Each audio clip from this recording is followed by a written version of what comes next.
Mga kabrigada, miatake na usab ang makawatan dinhi sa Dakbayan sa Davao kung asa laing remittance center na usab ang ilang nabiktima. Gibana-bana ang mukabat sa 350,000 pesos nga kwarta ug mga alahas ang natangag sa kawatan sa usa ka remittance center o pawn shop sa puan ning syudad. Kini ang gibutyag ni Police Captain Hazel Caballero Tuason, spokesperson sa DCPO. Usa ka lalaki ang nakuhaan sa CCTV footage ana sa 5'7" ang katason. Nakasudog itong nga sinina og short pants. Based sa CCTV nga atong nakuha, sir, gisulod ning mao nga pawn shop mga 10:20 PM sa March 22.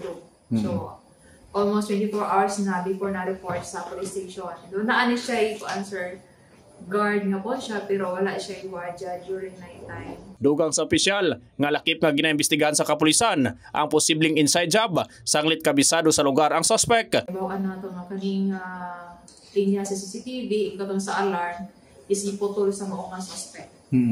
So murag na ay naatay answer investigation nga gihimo abi na diha, sir, no, ang mga trabahante sa mga pawn shop kay dili nato na iwala, sir, nga na ay possible inside job sa mga insidente. Nasairan nga gibagagan sa suspect ang pader sa maong pawn shop o gipang putol ang CCTV connection dayon guba sa safety bolt.